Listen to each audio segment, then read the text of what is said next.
Reviewing the iPhone 14 is not all that difficult because for most intents and purposes, it offers the exact same experience that we've been getting with the iPhone 13. And I loved this phone last year. I did a thorough review of it. And I sort of said it was like peak regular iPhone. It reminded me a lot of the 12 Pro, which I really loved, especially with its bright display. And as you can see here, the designs are the same pretty much, with the exception of Apple removing the SIM card tray. They are now in favor of eSIMs. Let's see if I can get this focused here. I love live demos. They're always my favorite. Of course not. Can we see it? There we go. No SIM tray, SIM tray. I mean, it's sort of a convenience thing. If you like physical SIM cards, too bad for you, although eSIM transfer isn't the worst experience. But you know, I kind of like the physical SIM. I digress. It's the future. Apple sort of gets rid of things and the industry follows, so oh well. And of course, with new iPhones come new colors. How else would we tell the difference? Kidding, kind of not.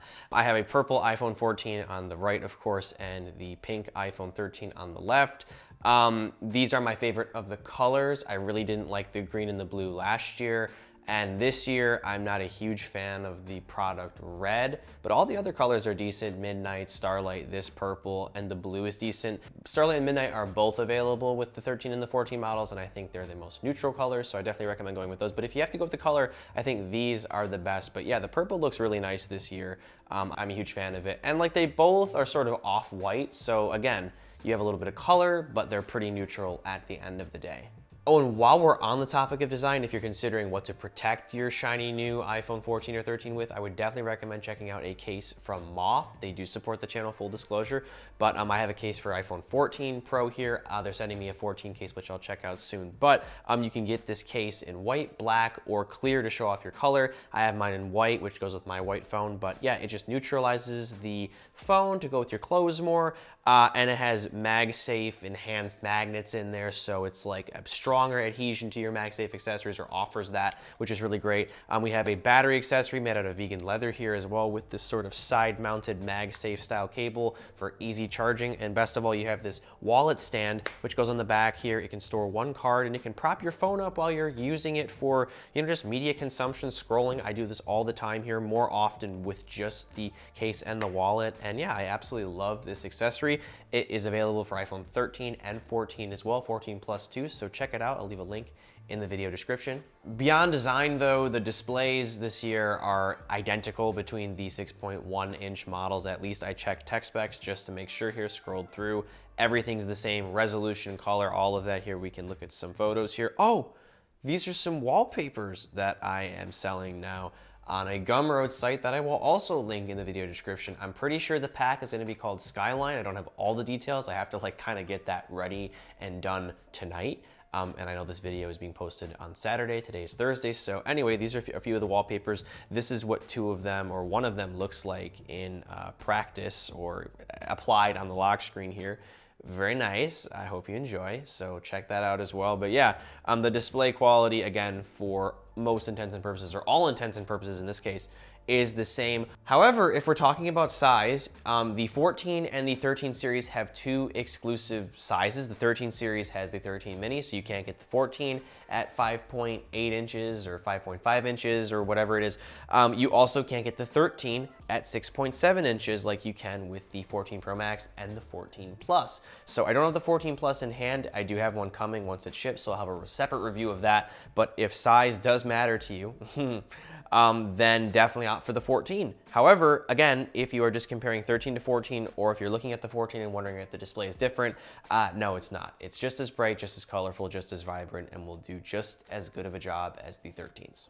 Another point of non-distinction here is with the processor, kind of. The 13 and the 14 feature the same generation chip, A15. This is the first time that has happened in the history of iPhone, jumping a generation and having the same chip. However, it's not quite the same chip. The A15 in the iPhone 14 is a bit better. It has one extra GPU core, 5 up from 4 with the iPhone 13. And what that means to you, if you don't understand what a GPU core is, the phone's performance is boosted a tiny bit. You might get an extra couple frames a second in COD, or you might get maybe a faster animation. Not even. At this point, the experience that you get within iOS is so buttery smooth with the A15. Like even the A15 to the A16, you don't really notice it too much. So you get a slightly better chip in the iPhone 14 here. Apple did something similar with the iPad Pro in 2020. They relabeled the A12X as a Z chip, A12Z, and they put an extra GPU core in there. It did boost performance, but not like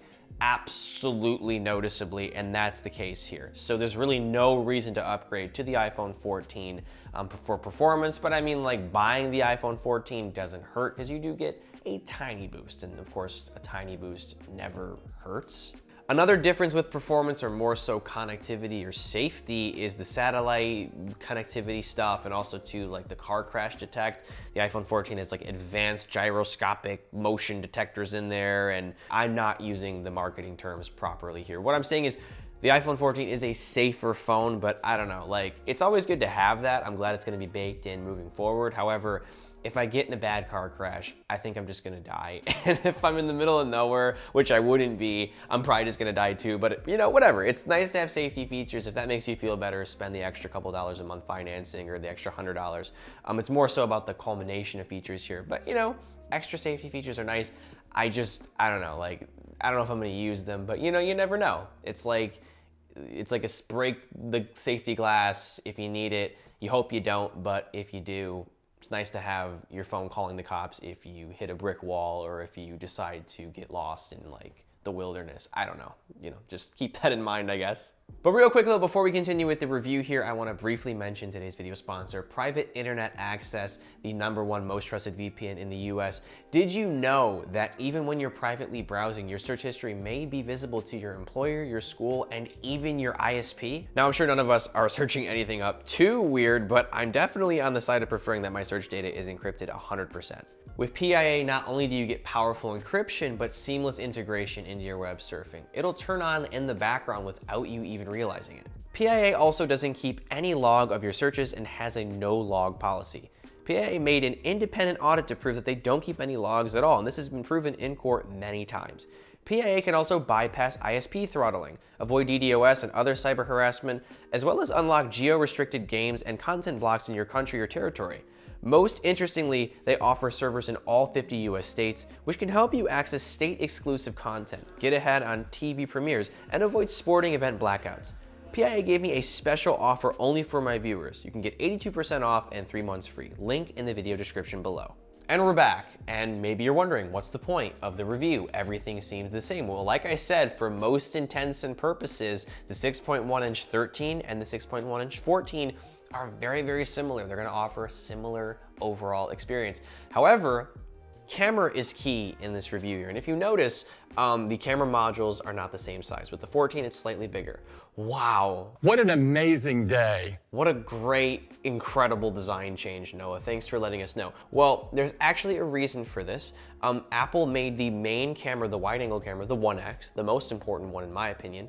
The sensor and the optics are bigger and also wider. So you're letting in more light and you're also capturing more light with a bigger sensor. So your images are gonna have more information in them, more light, which makes them look cleaner and have a lot more, or noticeably more bokeh or background blur naturally, which is just so nice to see. So you don't even need portrait mode in some shots. You just get natural depth of field here. And it is noticeably better, I would say, compared to the 13. I mean, in well-lit conditions, the 13 still looks fantastic. I talked about that last year. But when it comes to low light conditions, the hardware itself offers an improvement, but Apple also has introduced something called the photogenic engine, which is marketing jargon for better processing. They do deep fusion or whatever that is earlier on in the advanced image processing process. Whatever they do, whatever magic it is, low light photos, also with the new hardware, you know, more light coming in, more light capture.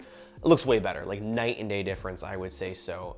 So if you're capturing a lot of stuff at night, which I'd argue, you know, night shots are often really cool, the 14 does a much better job at that. So if you're capturing photos all the time, you want the best photos, yeah, the 14 definitely does a better job slightly or marginally in the day.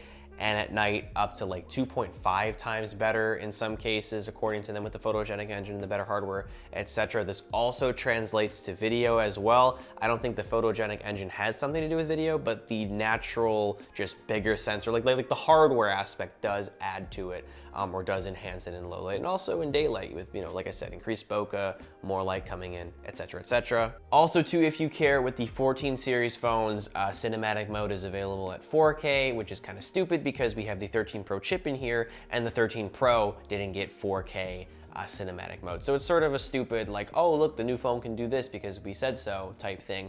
However, if you like it, if you like the experience, if you use it for fun little clips or like whatever, or you use it creatively, extra or 4 times the resolution is definitely worthwhile. However, I think cinematic mode's kind of gimmicky still. I hope that they improve it, but I hope that they just improve the natural depth of field so you don't even have to use cinematic mode in the future. Finally, or the last thing I want to mention here before we wrap up, is the improvement to the front-facing camera. This might be the biggest camera upgrade in my opinion, because for the first time ever, we have a non-fixed focus camera or an autofocus equipped front-facing camera on an iPhone. Isn't that crazy? I'm pretty sure other phones have done that a lot earlier. I never really noticed, I never really minded. I wasn't holding my phone this close to my face to take a selfie, but now you can.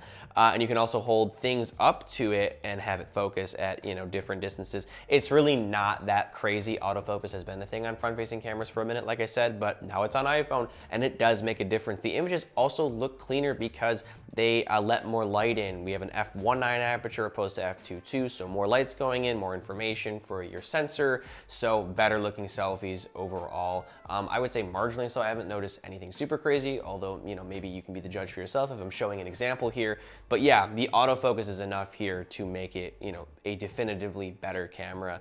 But yeah, let's just wrap up here. Let's sort of sum up what we've said. Definitely new stuff is happening with the 14. I would say more so with the 14 Pro, but the 14 is still a new phone, although there are a lot of similar features between it and the 13. But the 13 is already such a fantastic thing. There really wasn't too much to improve. I mean, like I said, this is like peak iPhone. It's like the 12 Pro, but more so for your typical consumer. No camera system or setup, but you really don't need that if you're not really that into photography. Anyway, the 1X and the 0.5 should get the job done for the most part. Should you buy the 14 with all the additional features? If you want to, I mean, for $100, I think the camera performance is worth it if you're upgrading from an older phone. However, if you have like a 12 or a 13, I wouldn't upgrade to the 14. I'd wait for something newer. But yeah, I mean, if these features are worthwhile to you, just think about it more in terms of just $100. Or better yet, a couple extra dollars a month if you're financing. And if you're trading in, you get money off anyway. So it is a better phone. It's just not that much better. Where it really counts is if you're getting the bigger iPhone, if you're getting a Plus model. This is, of course, the only thing I can sort of give you as a reference. So if you want a bigger phone or a smaller phone, go with the iPhone 13 or a 14 series phone, respectively. Other than that, yeah, it's not that much different for most intents and purposes. That's all. I hope this video was useful. Check out my links to my wallpaper pack, Moft, and PIA down in the video description. And as always, I'm Noah, and I will catch you all in the next video. Which act as a wallet. You can put a card in there, but also too, you can prop your phone up when you're watching vertical content, which I do all the time too much. So when I'm scrolling on TikTok or Reels or... Can we stop? Yep, and you are being put into the room, dude, because you are freaking out. No. Okay, I gotta finish this. All right, so I'm gonna put you back. Okay, I love you, but you need to be in here. Thank you.